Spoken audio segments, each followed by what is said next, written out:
Okie dokie. Here we are, season 1, episode 3 of Unlearning the Activist script, a series we put together over some time here at Guerrilla together with Anthea Lawson, who basically got us excited about all the movement building entanglements in her first book, The Entangled Activist. And then since then, this has been an evolution of discussions and debates about patterns and codes and semiotics and scripts that we often face in any kind of political change work. And we try to focus on specific issues each time. Today, we're on perfectionism. And when I was doing a little bit of research at some point on the session, I remember coming across the proverb, the famous proverb, "Perfect is the enemy of good." And this proverb has actually emerged all over the globe in different languages and different cultures for a very long time, several centuries. You can find it in texts, whether they're Chinese or Elizabethan. So it's a long-lasting struggle between perfectionism and goodness. What is enough? Już znajduję sobie słuchawki. And there we go. I muted one of our participants. So today we have Anthea, who's kind of facilitating and leading the ship. And we also have Vanessa Faloye, who are going to dive into the roots of perfectionism in culture and consequences for change makers. We're also going to touch on somatic aspects of perfectionism, what it feels like and how we recognize it in ourselves, and what it might feel like to relinquish this burning aim to make things perfect while still holding true to our political aims. Over to you, Anthea, and Vanessa can let us know also a little bit about her work afterwards. Great, thank you, Ivan. Hi, everyone. I'm Anthea Lawson. My pronouns are she and her. Thank you for coming. And I suppose I want to say, before we even start to think about how we can do our activism a bit better, I also want to say already thanks for the work that you're doing. I think a good counterweight to perfectionism is appreciating that we're here, that we're doing it at all, that it all needs doing. So thank you for the bit of it that you're doing, the piece of it that you're bringing. Now, we're here looking at what I've started to think of as an activist script. And when I say that, I don't mean that it literally tells us the words that we speak when we're doing activism, though perhaps it sometimes does. The bit I'm interested in is what the script, the directions it gives us, what it tells us about our underlying assumptions. I'm starting to think that it puts us on certain tracks that are rather similar to those that the dominant culture we're in also runs on. And it's easy when we're doing activism to think that we're separate from mainstream culture. We can see the problems that other people can't. We've got a good analysis of what's going wrong. Unlike most people, we're trying to do something about it. So we're not part of the problem, are we? Now, I've been thinking about this for a few years now. I started out as a journalist, and then from 2002, I worked as a professional campaigner. I was going on marches and protests as part of the anti-globalization movement for a few years before that. And my work in NGOs, once I started that, was trying to shut down tax havens and the arms trade. I was looking at the financial side of deforestation, of what oil and mining companies were doing. I was using my training and experience as a reporter to do investigations, present findings, run press offices, go and argue with members of parliaments. And then I started noticing that we were doing things that were part of the problem. We were working in capitalist sort of ways that led to burnout. We sometimes treated each other really badly, even though we were arguing at the same time for human rights. We were assuming that people would respond to facts, which is the same assumption that classical economics makes that causes some of the problems we're looking at. So, I say this as if I suddenly did it overnight. It took several years. I stopped what I was doing full time. I started interviewing other activists and campaigners and ended up writing a book called The Entangled Activist, which is the story of how I came to see that we're entangled in the problems that we're trying to change. And I think it's not trivial to recognize this. It's a countercultural kind of realization. The mainstream culture doesn't recognize that we're entangled because it tells us we're atomized individuals and we're above nature. We have to achieve things and fix them on our own.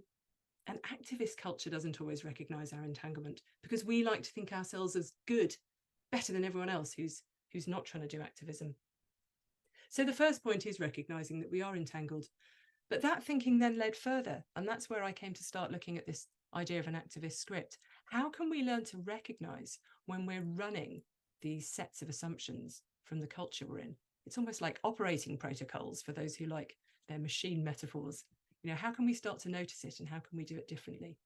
So this isn't just about learning new skills and knowledge on top of what we already know, and top of what we can do already. It's about stopping doing some things that we're doing already, which means we have to recognize them. And that's why we called this Unlearning. And we will end up talking about that today. Now, perfectionism is an interesting topic to reach at this halfway point of the series.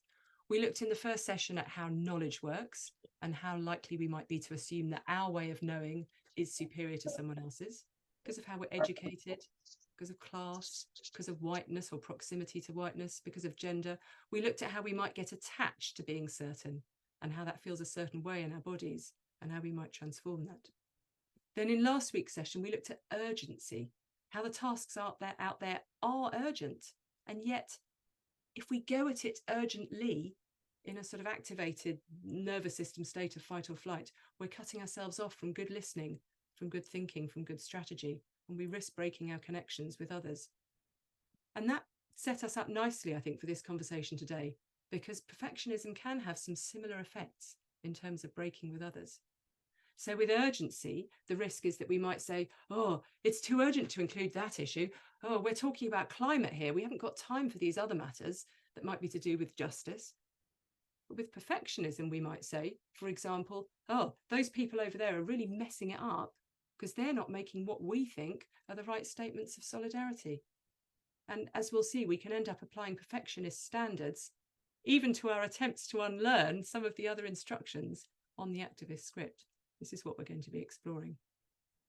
All of this is to say that, as always, we may be in different positions with all this amongst ourselves here this evening. So I'd like to ask that we try and meet each other in good faith in this exploration. That means good listening, giving each other the benefit of the doubt. If we're having a strong reaction to something being said, let's take the time we need to sit with it for a bit before we respond. Let's take time away from the screen if we need it, because that urge to react quickly, to make quick judgments, is all part of what we're looking at here. So I'd now like to bring in Vanessa, who we've been in conversation for a few years about these subjects. Vanessa works a lot with groups and movements and organizations that are grappling with these questions. And so I'm really excited to be having this conversation with you now. Vanessa, can you introduce yourself a bit and say a bit about the work that you do and how you see perfectionism showing up in the organizations that you work with? Yeah, sure. Hello, everyone. My name is Vanessa. My gender pronouns are she and her. Hi. And I am currently in Birmingham, in the UK, but I live in London. I live with my partner and my 2 cats. And in terms of the work that I do for the last like it must be about 8 years now, which has pretty much been like my life's work, like my career. I've been working in, I guess, a broad banner of social justice, but specifically, I started 7 or 8 years ago in diversity, equity, and inclusion and anti-oppression education and training, and have kind of moved on my own kind of personal journey into now what I do now, which is I am 1/3 of a collective called Held. And we work in anti-oppression and collective liberation education and practice. And I guess to break that down a little bit, it's myself, Alex, and Priya, who are really good friends of mine, as well as comrades and co-founders. To break down what we do, we work with different people, groups, organizations within and across movement space. So working with a particular kind of social action, in change making, in leadership, in social justice movements. We work with people to support them in building the relational skills and the cultural practices that are rooted in collective liberation. And I guess to unpack that word or that term, collective liberation, essentially we are asking the questions, we are building the kind of the cultures, the skills that we need, the relationships that we need to have with each other in service of a world where we all get to be free, where every single one of us get to be free, both those who experience marginalization and oppression, and those who are privileged by systems of oppression. Everybody, disabled people, white people, Black people, Asian people, people who identify as LGBTQI+, Muslims, Jews, every single person on this planet. How do we build a world that recognizes our shared humanity and liberates us all, so we all get to be free? And I think to share just a little bit about the journey from diversity, equity, and inclusion into collective liberation work, what we found like some years ago was in being in the paradigm or in the practice of diversity, equity, and inclusion, we found that that work was creating binaries, binaried identities that ultimately was keeping us apart and not providing a point or an opportunity for us to come back together. We're not saying, let's ignore power. We need to build a world in which everybody gets to be free, and that requires us to recognize power dynamics and those who are advantaged by that and those who are disadvantaged by different power relationships. So it's not to ignore power or take it off the table, but we never in that work found space for people with privilege and people experiencing marginalization to come back together in shared struggle and solidarity. We remained in our kind of opposition, in our silos, and for us that didn't feel right. And so that's why we moved into collective liberation and anti-oppression work, because that we need a point where we all recognize that we're not just these kind of simple or reduced identities of, for example, Vanessa, myself, I am Black, and therefore I will always be X, Y, Z. But also recognizing I'm human, I'm Vanessa in the world, and I deserve freedom just as much as everybody else. And so that's what we do. We work with teams, with organizations, with people to ask difficult questions, try and find some answers. We also recognize that the answers that we find today might not be the answer that I agree with in a week's time or in 5 years' time. Vanessa 5 years ago had some beliefs about the world that Vanessa today I don't hold anymore. And so recognizing that we're on this journey and we're on it with everybody, and really trying to build our relationships and our cultures in service of a world that we all get to be free. And I think where how that sits alongside perfectionism is that perfectionism gets in the way of liberation, because to be liberated is to be, for me, Vanessa, to be liberated in the world means that all of who I am gets to exist in the world. And when I'm in a place of perfectionism, needing to be a perfect version of myself and nothing less, then that's not a very liberated space. It's actually quite a narrow box or pedestal to be in. And this is why I think it's also important for us to also think about learning or the unlearning. Sorry, Max, I'm not sure if you were sharing something. If you want to put it in the chat, please feel free. I think what's really important is that is working with people who have all kinds of identities, including privileged ones, because we also recognize that being in a place of privilege also creates rigidness it also creates a perfectionism or a purity that isn't free. If I am, for example, I'll use myself, there are beliefs in the world about what able-bodied people can and should be able to do. And when I fall short of that, then I may experience oppression or prejudice. I may experience negativity, etc., etc., etc. There may be things that come with me falling short of the ideal of what an able-bodied person is. And it's recognizing that actually, if and when we put condition on our humanity, and society gives us privilege based on that condition, while it gives us power, gives us privilege, gives us ease to move through the world, none of that is small, none of that is insignificant. And in trying to move towards the world of liberation, that's not a very liberated place to be. And so I think perfectionism really gets in the way of not only that liberated world, but moving towards it.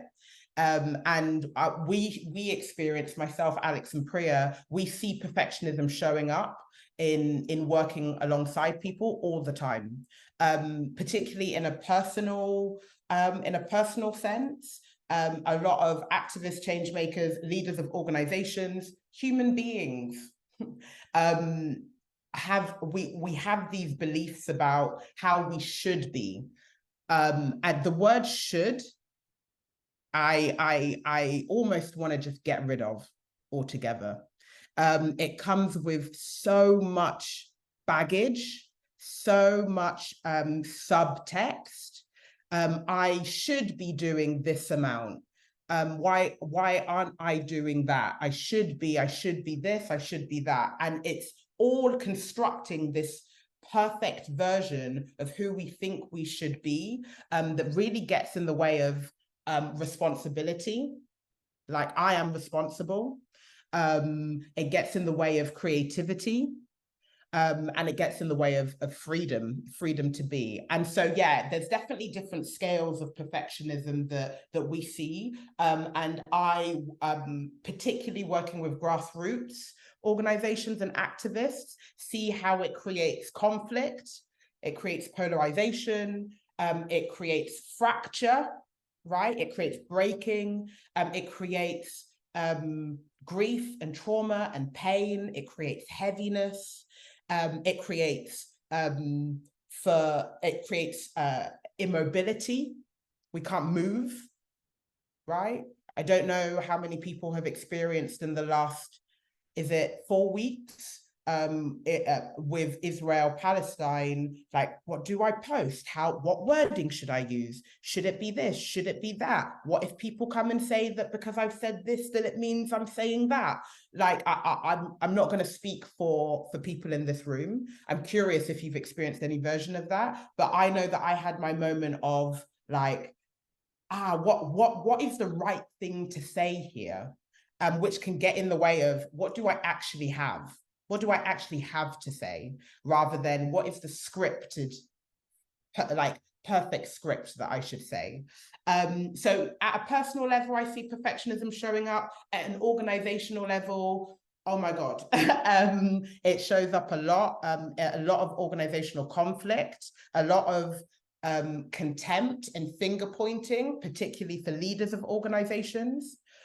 Leaders of organizations need to be perfect, and when they get things wrong, it's quite a big fall for them. I see a lot, and the treatment of leaders is quite dehumanizing in my experience. People forget that they're people too, and they're just trying to muddle through as much as everybody else. Again, not to negate the fact that mistakes have consequences, the fact that having power has consequences, and there's still a human being behind that name tag or position.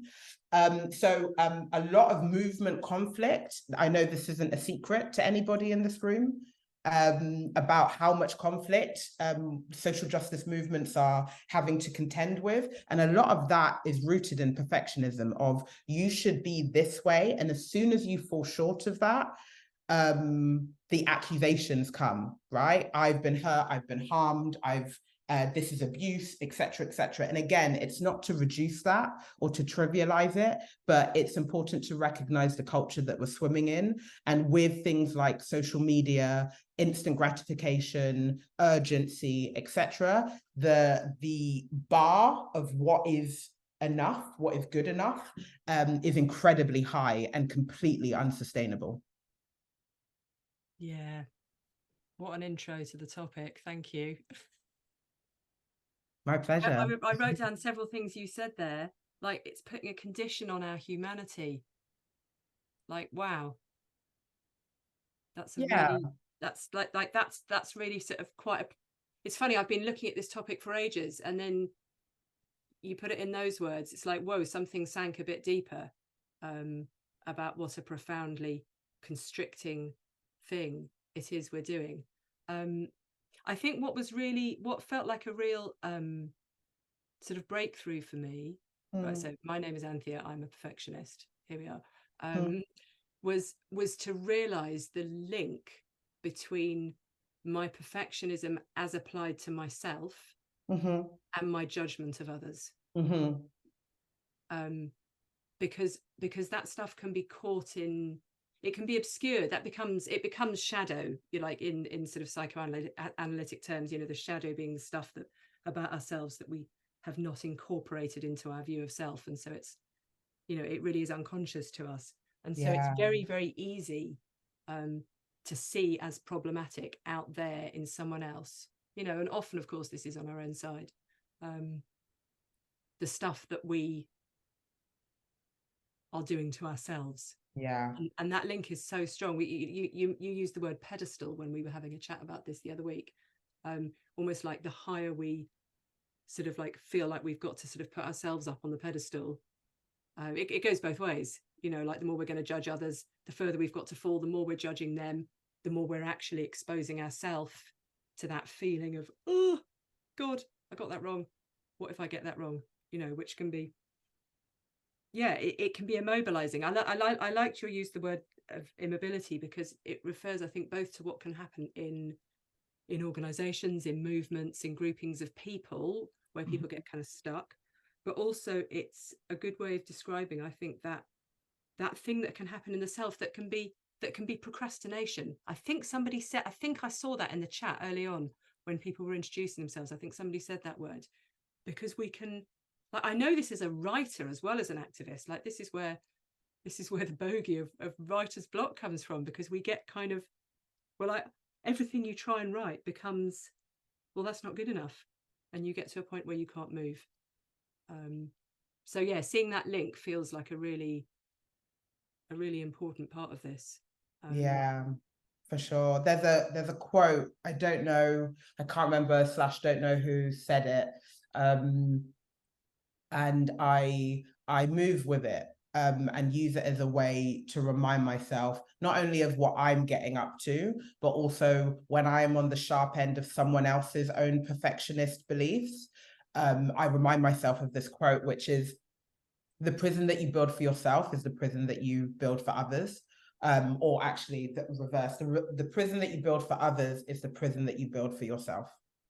And I always I move with that quote through the world. The prison that I build for others, if I am building a cage of perfection for other people, where people are not allowed to make mistakes, people are not allowed to change their mind, people are not allowed to be a certain way, and a certain way that is different to me. That same prison is a prison that I'm also building for myself, that is just full of shoulds and obligations. And I also remember it as well when I'm on the receiving end of someone else's contempt or or disappointment, perhaps, or perfectionism in whatever version, where I'm like, oh, I see that you are treating me like that because that's the standard you hold yourself to.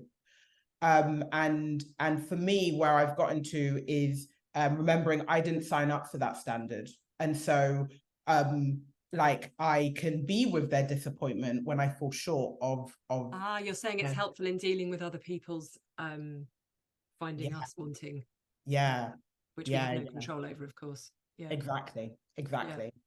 Especially in this world where we're putting, like, through social media, we're like putting ourselves on display all the time. Exactly. We're all being viewed from every, it's panopticon, isn't it? We're being viewed from every angle, and that can be paralyzing in itself. Exactly. Okay, so look, I'm just looking at the time. We're going to pause for a couple of minutes to give people a chance to do a little bit of journaling. Like, very simple question: what's coming up for you so far? Just take a piece of paper and a pen. Just take a couple of minutes. How are you feeling about what's coming up? How might perfectionism be showing up in your work? Any responses you've got. If you want to just keep that on the page and in your mind, that's fine. If you'd like to share anything in the chat, go for it. We'll just take a couple of minutes, all right?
Okay, we'll just take another couple of minutes.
All right, so we've either got people keeping their thoughts.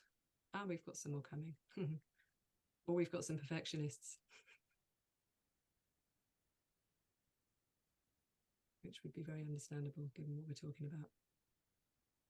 Yeah, expectation. Perfectionism as a ghost. Yeah, that feels very resonant, doesn't it?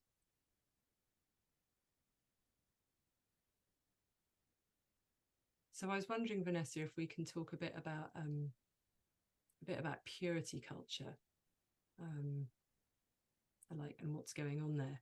Because when I started looking into this, I saw this, because I was quite interested in the kind of cultural history of it, and I'm looking at it like mostly in a UK context, but some of it applies to Northern Europe, because I think this relates to the Reformation. Because what I noticed was that the thing that we do to the self, you know, that the psychologists notice, there's a Jungian writer called Marion Woodman, whose work I really love. She called it the deadly perfect. There was a mid-century psychoanalyst called Karen Horney who called it the tyranny of the should. You know, so I was, yeah, exactly, your should, it's good. So I was noticing these, and this thing that we do to ourselves, it's like we're not enough as we are. We're not enough in our very beingness. And of course, actually, the psychological literature points to, you know, the possibility that, you know, even well-intentioned and loving parenting can lead to an outcome where a person feels that they're not enough and that we somehow have to do things. This is in the culture as well. It's not just individualized and in families. We have to do things in order to prove our worth. And of course, that's what Protestantism did. We had to prove, like once the Reformation happened, we had to, and it really shifted the culture in those countries, because we have to prove through our good works as Protestants that we have God's grace. You know, you can't know that you're the elect. You just have to sort of prove it, which of course conveniently keeps everyone working very hard. It's good for power and it's good for control. And that's totally implicated in the foundings of capitalism. And the Protestant work ethic is called that for a reason. Right.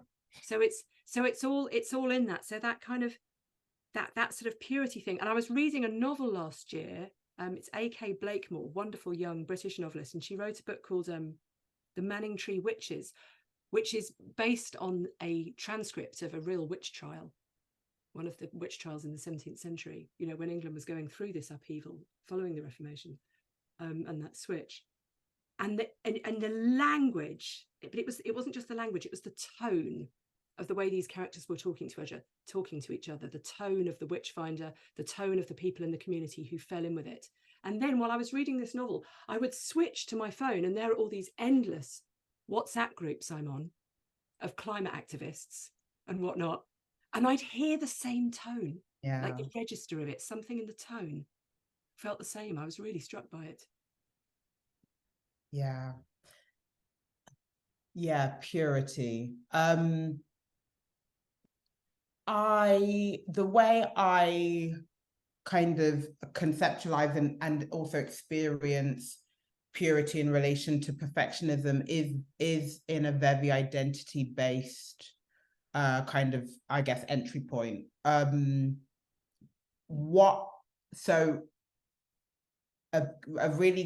really important aspect of our work in Held is the work we do is in order to build movement, and in order to build movement for a world where everybody gets to be free, right? So that collective liberation piece, and something that we see often happening in identity politics. And I use that, and I want to be really specific about what I'm talking about, which is a kind of neoliberal brand of identity politics, very individualist, and also this like purity that comes through, and it's what myself, Alex, and Priya started to move away from some years ago, where there was this purity of identity. Whether it is because of the identity that you have to be X, Y, Z, or because of the identity that someone has, they are therefore immune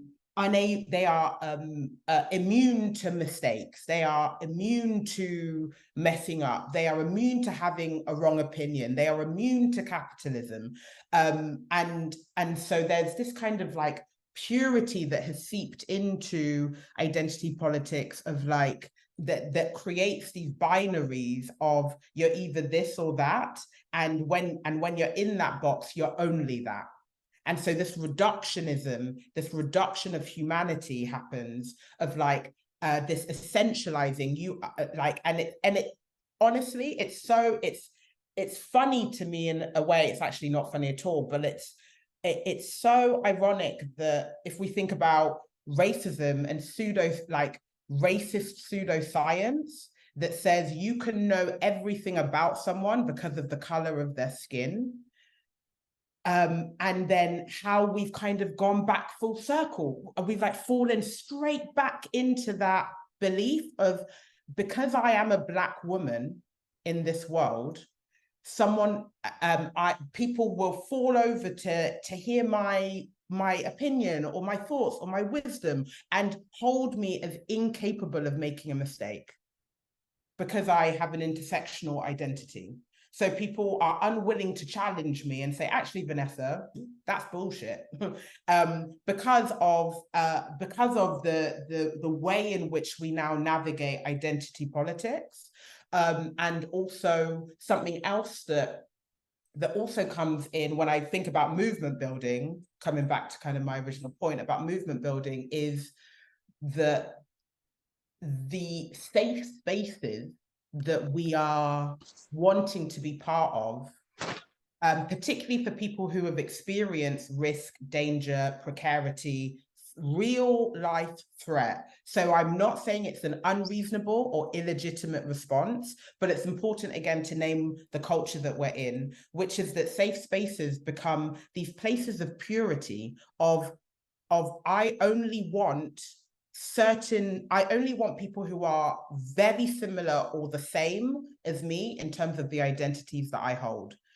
Because any difference, anything beyond that, poses a risk. Again, not to say that that historically hasn't been true and isn't true in terms of like an everyday experience for people. Like racism is real, ableism is real, that shit is real. And there is a breaking that is happening that the far right are very, very, very, very conveniently weaponizing, which is, you know, these culture wars that we're in, which is the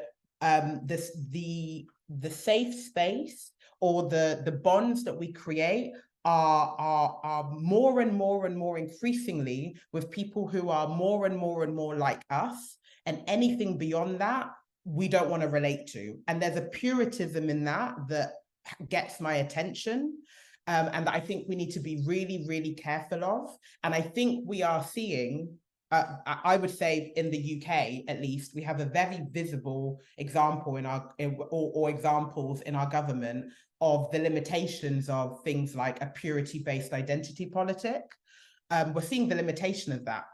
And so I think it's really important to not only be careful of that from an identity perspective and what it means to build solidarity, build coalition, and build power in movement, but also to recognize the purity politics that is underneath it of, I only want you in your purest, most essential form, and I only want people from a purity kind of lens who are like myself.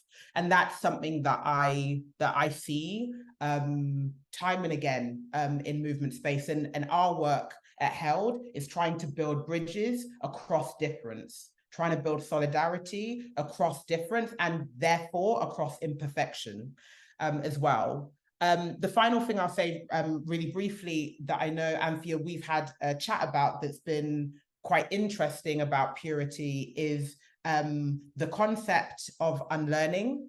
And so let's go for it, which is some years ago, I was really, really passionate and interested in what it means to unlearn, what it means to unlearn unuseful behaviors, mindsets, beliefs, etc. And I've gone on a journey with it. And actually where I've arrived at today in terms of unlearning is that it can fall into, once again, another kind of cycle or pitfall of purity, where it's not, I've learned this set of beliefs or behaviors. I've been conditioned to and socialized into these beliefs and mindsets and behaviors about the world, these attitudes, behaviors, and beliefs. And okay, they can be useful, and they're not serving me anymore. What else do I want to learn so that I have agency, so that I have choice in being able to expand my toolkit so I can still pick up the old tools as well as the new ones. That for me is where I'm at today, where I'm like, I don't want to just throw everything out and kind of have this blank, perfect kind of slate where I get to start again. Or I get to undo actually what has been a really vital journey for me. I wouldn't have gotten to collective liberation if I didn't fall into all of the mess of neoliberal identity politics, right? So those mistakes have been crucial and generative for me. But what I find myself, what I've done and what I see other people doing with Unlearning is using it as a way to get back to a sense of purity or perfectionism, as opposed to what does it mean to see and understand that that particular behavior isn't serving me anymore, and so I want to make a different decision, but recognizing that one day I might need my flight freeze, I might need my trauma response, I might need it. Like sometimes I'm in danger and I need to fly. I need to get out of there, as opposed to I need to try and unlearn that so that I can get back to this kind of, that the only way I can describe it is this kind of pure blank slate. Now I've got it. Now I've got it all. Now I've got the right answer, as opposed to, I have different answers, and sometimes this particular answer works for me and sometimes it doesn't. So that's something that that's a bit of a journey I've been on with Unlearning, and recognizing that sometimes it sits in a perfectionist purity and actually ableist. I won't go into the details of that, but it can be an unhelpful framing, or people can get up to shenanigans with it, in my experience. Right, thank you. Shenanigans. I think you've named something really important. Just so I try and understand here, is what you're saying that it's not that unlearning itself is inherently problematic, it's what people do with it. Am I understanding you right there? Correct. Yeah. So that's really interesting, because I feel like since I've started playing with this, this idea of an activist script, which is only ever, it's a heuristic, it's a thinking tool, it's not like a thing. I'm not sort of building a massive thing. It's just it's a tool to think with. But since I've started looking at these, commandments that might be on the script, I've noticed that and I'm trying to seek out, what are the good examples? Where are the glimmers of possibility, of interesting practice, where people are subverting it, where people are finding ways of growing new shoots and tending new shoots? As you say, to add to some of what we had already, we're not sort of throwing everything out. And in looking for these new shoots and these more generative possibilities, which I wanted to try and sort of like draw attention to in this series, what I've noticed is that with every single bit of what I see as the script, there's a possibility that by coming at it with the same program of control and the same kind of very sort of binary, we could call it purity thinking, we can kind of go back to doing the same old thing with all of them. So it can happen with knowledge, for example. It's like, well, we can chuck reason out. Well, look where that gets us. That leaves us prey to conspiracy and plenty of, all the misinformation that's out there. It can happen with all of them.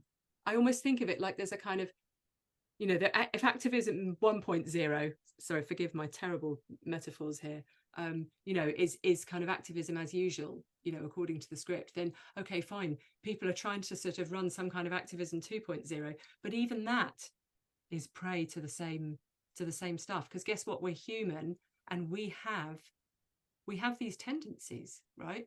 We have these tendencies to want to make things more certain, and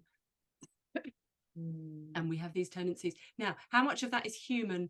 How much of that is the condition of modernity? Modernity / coloniality, the world, the world that we are in. We could debate that all night. We probably haven't got time for that one. But it's something to notice that happens, isn't it? That comes up in this. So I wanted to pick up on what you said, something really beautiful there, bridges across imperfection. So Nick Aneem, who was doing the session last week on urgency, we started to talk a bit about breaking versus bridging, and you've worked a bit with that methodology. I was wondering if you can say a bit more about what You know, so for a group of people or a person, let's say a group that are, you know, that are perhaps kind of identifying that they have been falling into patterns of breaking with others, because they're sort of pursuing this purity, you know, for whatever reasons they're pursuing this purity route, and they identify it, and it's like, okay, we want to do something a bit different. Like, what helps towards this intention of bridging so that we can build these stronger bonds of solidarity, including across difference and imperfection? Yeah, I think first and foremost, it is coming back to not only what it means to be human, but a real kind of valuing and commitment to humanity, a real compassion for it. It's coming back and remembering those moments that, like, each of us have felt, you know, deeply unsure, insecure, anxious, and like in love, like remembering those things that make us human and being able to see them in ourselves as well as in the other. And I think like that's really important. That baseline humanity is a really important aspect of bridging. And so that's the first thing I would say. I think also something, if we start getting into the kind of hows of like, what does it mean to work through our own learned perfectionism, I think recognizing the ego in all of us and what the ego is built to do, and not swinging in the opposite and extreme direction of like, the ego is bad, kill the ego. Not that either. The ego is important, it has its role. And when is it not serving us? And I think recognizing our egos, recognizing our nervous systems and what our nervous system is built to do. When you know, our bodies are literal detectors of threat. Our bodies are very well built to survive.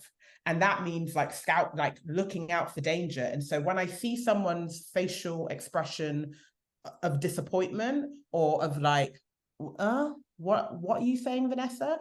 And like being able to identify when my nervous system fires up and the defenses are come up and I want to go, and being able to, like, it takes work. It's not something that happens overnight, but being able to do that inner work and that somatic bodily work in order to be able to be aware of when it's coming up so that you can make a different decision, because awareness creates agency.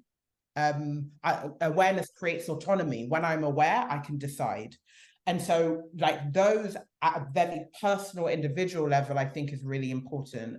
And then kind of moving into like breaking across and between groups. I think the thing that we are always trying to spotlight or shine a light on in the work that we do with people is building a clear vision and purpose that is higher and bigger than my ego. So when I am in conflict with someone in movement space, when I disagree with the strategy and the tactics of, you know, a group that I am working alongside, like coming back to our shared struggle, that, oh, we are struggling together, and the struggle is in and of itself imperfect. That's why it's a struggle. And also really getting as comfortable as we can. And I say this, and it's, I don't know, maybe it takes a lifetime, but trying to get as comfortable as possible with uncertainty. Like, we don't know shit.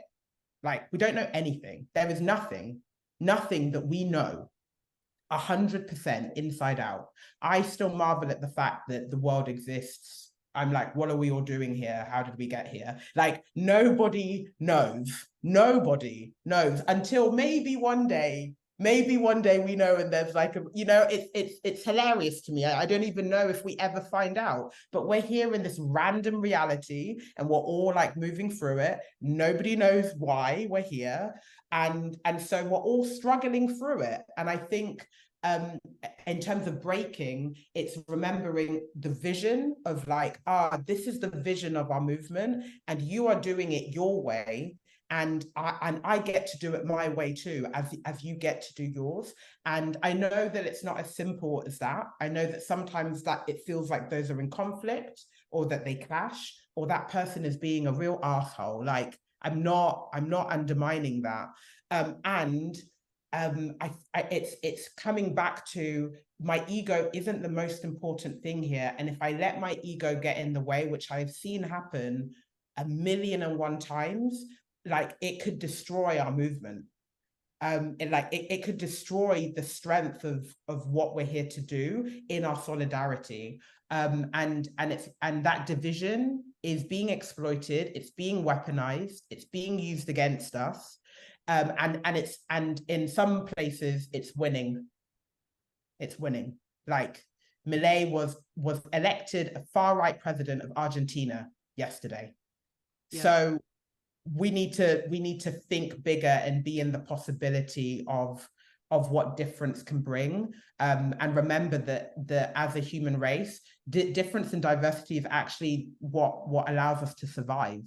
And even though it can feel really confronting, we're all struggling through it, and there's something bigger that we're in service of. So yeah, there's more I could say, but bridging is something, if anyone's interested in hearing more about it, get in touch, or share in the chat, and I'd be happy to talk more about it as a methodology and practice in the world too. Yeah, I would love to just jump in here because of the Milei reference, because I was also having a debate about this last night, and I think that that's actually one of the assets of wacko populists who are successful, is that they play with their imperfectionism and they wear it out front. They don't create an actual facade of perfectionism like a lot of hyper woke lefties. Mm-hmm. Instead, they're like, well, I'm a mess, and I'm a mess on camera. And people respond to that more and more. So it's actually turning that imperfectionism to your advantage as maliciously as possible, but it's cracking the game. How interesting. Yeah, completely agree. It's refreshing. Like messy and like not clean cut. Like, yeah, exactly. Bolsonaro, same deal. Like, I'll just say whatever I want to say. And like, as opposed to on the left, where we can really be in a, like, you have to say the right word and the right pronoun and the right, and again, it's not, I'm not going to critique that, because there is a real good heart in that of like wanting to get it right. That's not a bad thing. And when we overcook it, when we are over indexing on it, what does that stop us from doing? What does it distract us from? Because like far right is winning. They are not distracted by that stuff, that's for sure. Right, exactly. You know, which is not like that's the problem. It's not, that's not a route you want to go down. And yet there's something there about the way that I think people who are in the middle and politically undecided, they kind of have a sense for the sort of truth of a person speaking.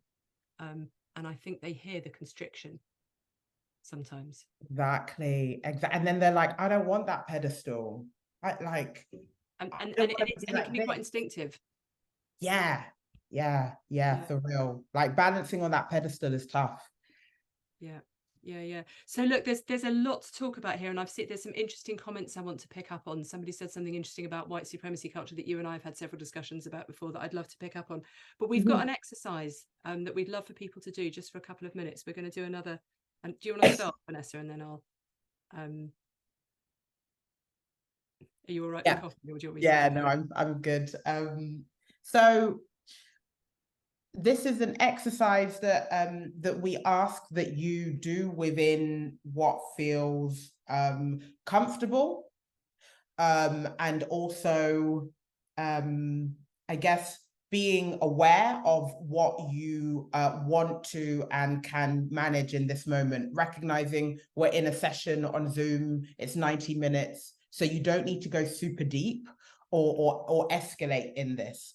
So we just want to share that. Move at the speed of trust for you, move at your pace with it. But we wanted to share this exercise and see like what comes up for you. And I'll use myself as an example, which is thinking about a time when you've experienced shame and discomfort for getting something wrong, for doing something bad, right? Maybe you were confronted by someone, and maybe you recognize it in yourself, and maybe it kind of hit up against a version of yourself, a perception of yourself, of who you thought you were, and then you did something outside of that. And so feelings of being bad, being wrong, being less than, being in a place of shame, being incredibly uncomfortable may have come up in that. And so thinking of that time, for me, to use myself as an example, I was talking to a friend and we were talking about queerness and identifying as LGBTQIA+, and we were talking about how they identify, and then I shared, and then they asked me like what my sexuality is. And I said, you know, boring, normal heterosexuality. And the words came out of my mouth. Remember, I work in social justice. So I am doing like I'm dealing with all of the antis all of the time, right? And queer liberation is something that is incredibly important to me. And those words came out of my mouth. And for 24 hours, I was like, right? I was like a whole me to say that macroaggression, to say something that I know that I don't believe in, but had been socialized in me, and I had said to someone that could cause, and I'm sure to whatever extent, caused hurt or harm. And so the battle with myself, right? And having to deal with that version of myself, and the fact that I said that, I did that was me.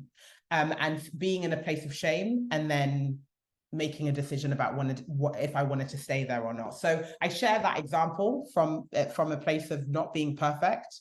I'm not a perfect social justice warrior who gets it right every time. I'm not immune to homophobia, to transphobia, to cis-sex. You know, I'm not immune to these things. What is it for you? What has that time, that moment, that experience, that action, that decision been, where you felt shame and discomfort for doing something wrong? Feel free to take a minute.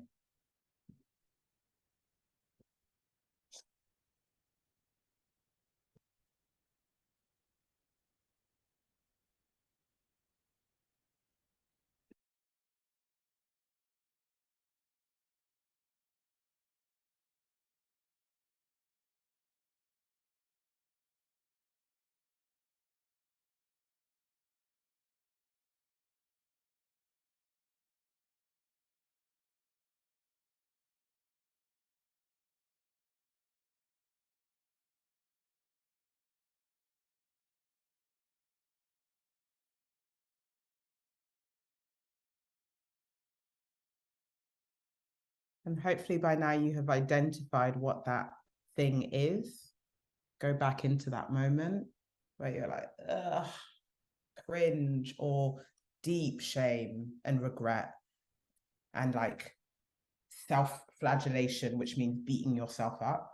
Like going back into that moment, think about what were the feelings coming up in your body. For me, it's kind of like wanting to just like disappear and going into my shell, or like a really heaviness, like a real heaviness in my stomach. And then in going back in those feelings in a way that feels manageable in this moment, in a way that you can come back out of it. Thinking about what might have you done differently.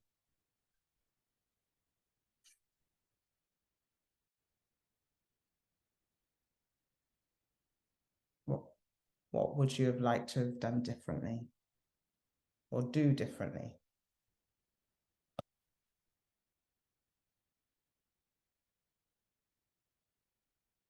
Thank you for your question, Juliana. If you would like to share it in the chat, then please feel free, but no obligation to. This can be an exercise for you and you alone. It's also possible that people might want to share the feelings that came with it without sharing the thing itself, if that makes sense. Like, what were the feelings in your body around it, that bit of it.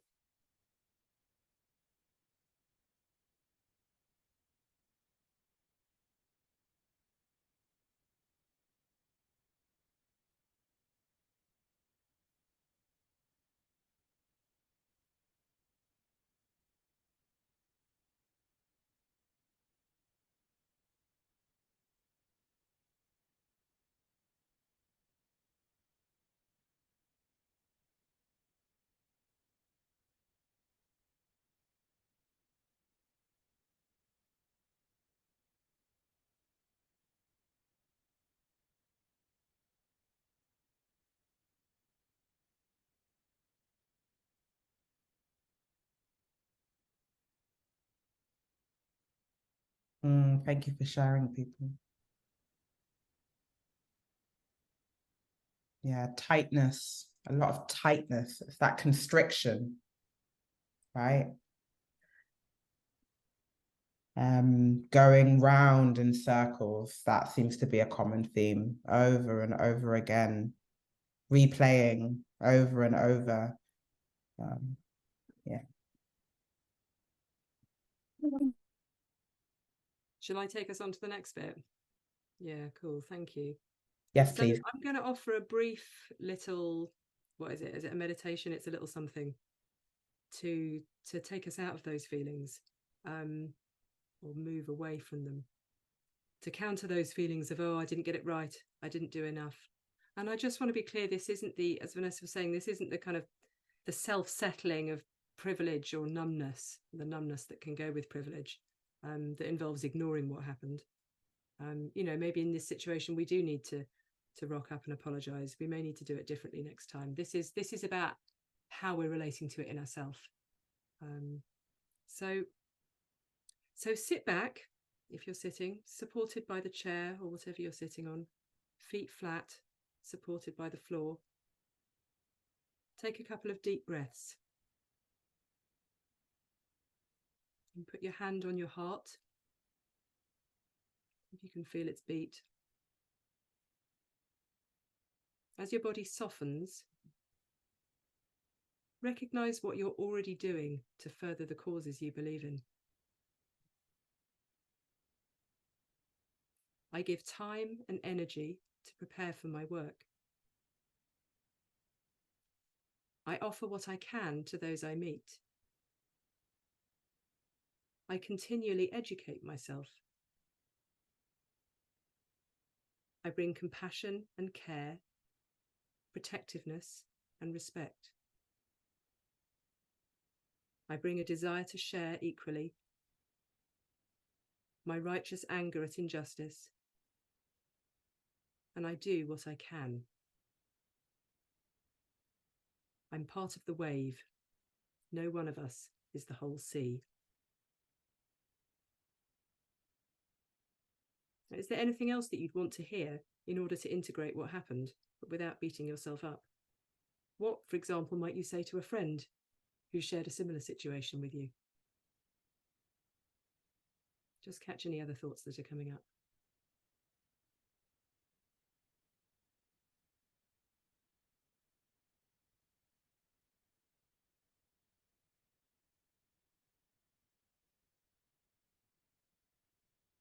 All right.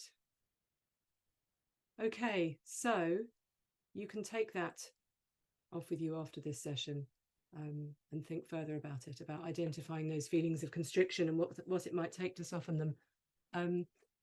But the urgency clock is ticking. We've probably got some questions, and we've got just under 20 minutes. So shall we see if there are any questions? Vanessa and I can obviously carry on riffing all evening, but let's see if there's any questions now. Feel free to put them in the chat if you don't want to speak, or put your hand up and Ivan will pick them up if you'd like to speak it. And I'm gonna just thank you both. I'm gonna stop recording. Oh, great. Thank you. Yes, forgot about that bit. Thank everybody for the interaction so far and for the practice. That was rather immersive. So yeah, I'm glad that there's so much convergence around preventing perfection from getting in the way of goodness and enoughness. All right.